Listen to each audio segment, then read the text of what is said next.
Hello, this is Okidogi. Ngayon, pag-uusapan natin, ano nga ba ang dapat na masarap na pagkain sa alaga mo aso? Dapat masarap yan para hindi magsawa. Parang tao din yan. Nagsasawa pag paulit-ulit yung ulam. Ngayon, pag-uusapan natin, ano nga ba ang ulam na dapat sa aso? Okay, pag-uusapan natin yan. Pero bago yan, please subscribe and hit the bell button for more videos. Update ngayon. Unang-una, ang pagkain ni Migay, yung manok na nilaga.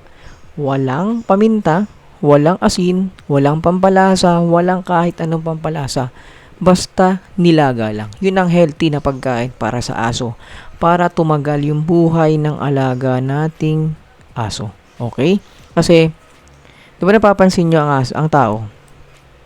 Ang karamihang sakit ng mga tao, kidney failure. Bakit? Mahilig sila sa maalat.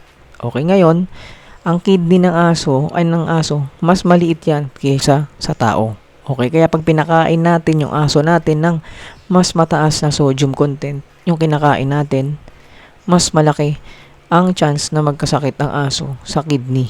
Yung kidney failure na tinatawag. Kaya, iwasan natin yung maalat, pampalasa sa pagkain ng aso para hindi sila agad mamatay. Okay? Nakukuha mo mga okidogi. Ngayon, papakain natin sa aso, walang lasa, natural na lasa lang. Papakain na aso, sinabi ko katulad sa vlog natin, 3 beses sa isang araw.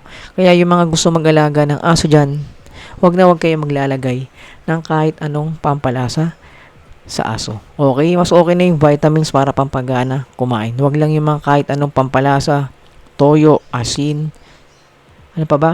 Betchin, magic sarap, wag na wag. Papakuluan lang natin. Okay? Ngayon sana nakapulot ng aral sa mga dog lover dyan, mga pet lover. Again, this is Okidogi. Naniniwala sa kasabihang huwag nating bilhin kundi naman kailangan.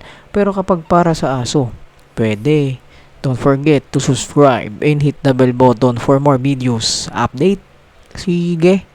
Bye-bye.